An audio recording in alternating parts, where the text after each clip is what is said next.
Hi guys, my name is Dina Tokio and I'm about to draw my life for you. I was born in Egypt to an English Liverpudlian mum and an Egyptian dad. I have a twin sister that I almost murdered during our arrival into the world. Basically, my cord was wrapped around her neck and strangling her, which led to my mum having a cesarean to get us troublemakers out. We've literally been fighting ever since we were born. I was originally called Noor, but that changed, thankfully. Imagine a Noor Tokio. No, not too cool, I don't think. Anyway, we stayed in Egypt for the first 7 years of our lives. Me and my sister are completely different, non-identical as well. We've never really got on like normal brother and sisters do, but there are good days and there are bad. Our arguments can get so big over such petty things like who took whose clothes and blah blah blah blah blah. Anyway, we went to primary school in Egypt, the same school my mum taught English in, and sometimes she was our teacher. I don't really have that many memories of these first 7 years, but I know they were fun. A lot of seaside holidays and visiting England every year too. We had my cousins, who are basically our age, to hang out with, and our longest friend, Khadija, that we're still mates with today. Whenever I think of Khadija, I remember Nintendo games and Super Mario and Tekken. Anybody else remember those? During these first 7 years of my life, I remember being taunted by one of our family friends with big plastic creepy crawlies, being chased around their house with them. This is probably where my huge fear of creepy crawlies, especially spiders, stemmed from.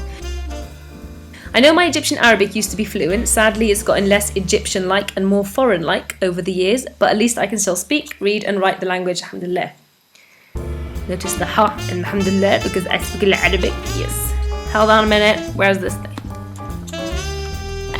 Okay.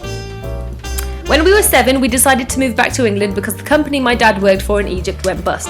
So in London, he started his trading business selling Egyptian goodies to fascinated Londoners.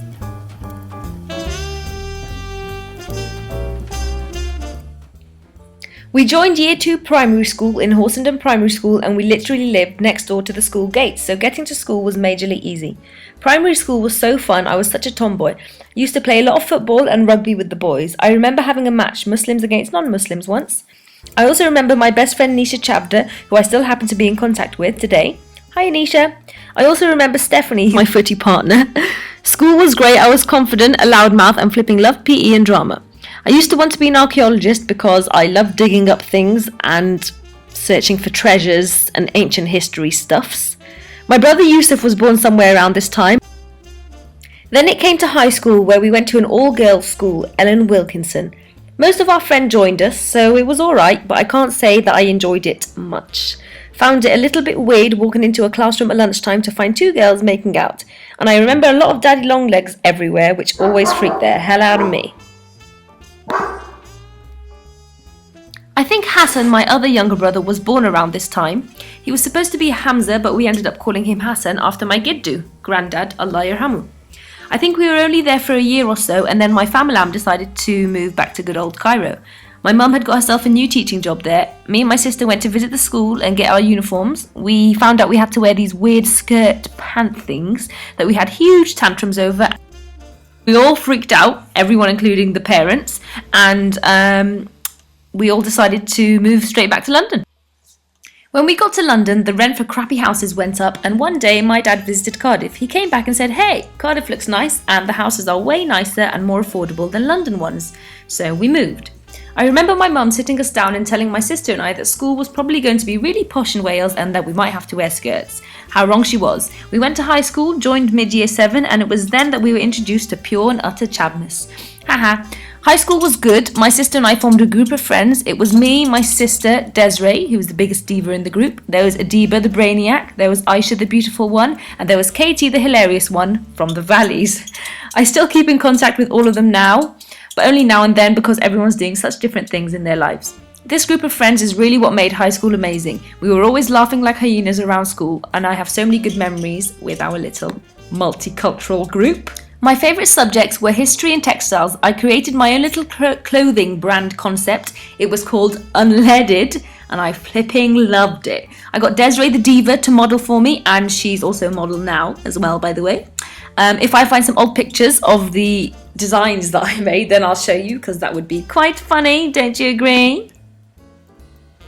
Anyway, I went through a bit of bullying, but nothing really major, just some idiots who kept pulling my scarf off despite them being Muslims and despite their mums also wearing hijabs, idiots. The The usual group of popular girls that think they're God's gift, poking fun at girls who haven't quite matured as quickly as yet. And now it's those popular girls who have, well, let's not go into that. So, yeah, okay. You get my gist. During high school, I was also having a constant battle with my weight. I was never really fat, but I was always chubby and a bit beastly. I was also bulimic, but I could go on forever about that. So I suggest you watch a video that I already made about it, and I will leave the link below for you. Anyway, it was time for college. Half the group then split to go to actual college, and me, Aisha and Adiba stayed in school for sixth form. I ended up taking business studies, English literature and language, and product design for my A-levels. We also had to do the Welsh baccalaureate as an extra thing. Anyway, I messed around a lot and I didn't really do my best, especially in product design. During high school, I was great at textiles and arts, loved my teacher, Mrs. Pope, so when I hit A-levels, I got a bit big-headed and slacked a little. I did poor Miss Pope's head in. There was also Miss Jones, who I think I did her head in a bit too. But it's all good. Anyway, I just scraped through. I don't really know why I took business studies. I found it absolutely pointless and the most boring subject ever. I could go on, but I don't want to insult any teachers. LOL!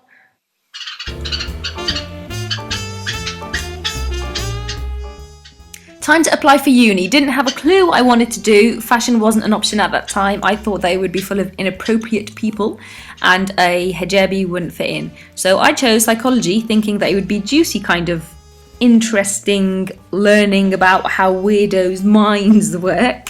I was wrong. It was a bunch of science lessons rolled into one, majorly snoozing off in lectures, or maybe I just wasn't patient enough. I don't think I was ready for uni at 18. In high school, and during A-levels, spoon feeding is standard, but I didn't realise that until I had to figure everything out for myself at uni. I didn't like it and I only made one friend. To me, it was crap, so I left. I'm the kind of person where if I find I can't do something in the first 5 minutes, I give up or freak out completely.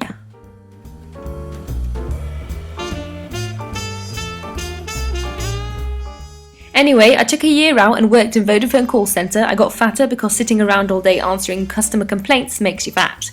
I was there for a year and a half and eventually left because I thought I was getting the sack for my poor attendance.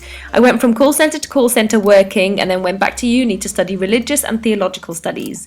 I studied Hebrew and Islamic studies for a year, and then when it came to the second year, I realised I didn't want to do this, so I left. And I went back to call centres. Honestly, I think I worked in about 5 call centres altogether.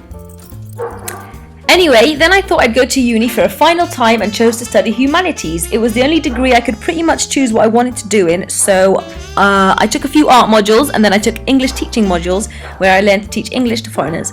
I took a creative writing module too. I enjoyed my English modules and my art ones, but not enough to continue to second year. I was about to carry on, but when it came to second year, the modules I really wanted to do were clashing in timetables, so I just thought, sod this, and left.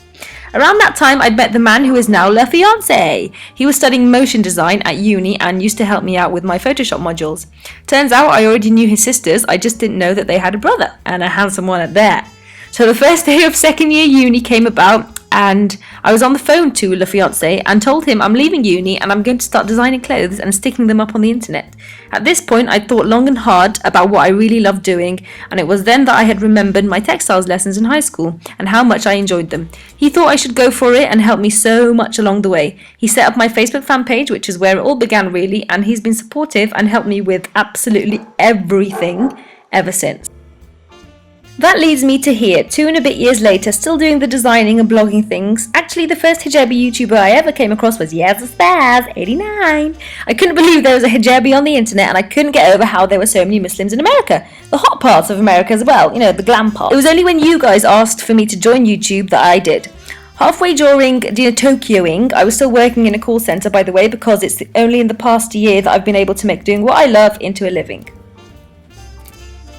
2 years ago, my mum moved to Egypt to work in a school teaching. It was an offer she couldn't refuse and she took my younger brothers along with her. I decided to move to Egypt for 4 months sometime in the past year and a half and got myself a teaching job there. I was a class teacher for grade 3 kids. This was an amazing experience and it taught me a lot. Whilst I was in Egypt teaching, I was also designing a collection of one-off pieces. I went back to Cardiff afterwards and still plodded along until just last summer when I thought to myself, I'm moving to London. I found an all-girls Muslim shared house that I can't say was a great experience with all its illegalness, But I met one of my closest friends, Suhabilani, who recently joined YouTube, the mad Australian chick with the biggest heart and personality in the world. My 8 months in London was great. I did a lot of styling and personal shopping work, and I relaunched Lazy Doll there too. Anyway, when I got engaged, I decided to move back to Cardiff to save money for the wedding and live with the family before I am no longer a singleton. And basically, that's where I'm at now, still plodding along, and I have so many plans and ideas for the future for you guys, but all in good time, inshallah. Big hugs and kisses to everyone who supported me from day one. Until next time, keep it covered. Peace!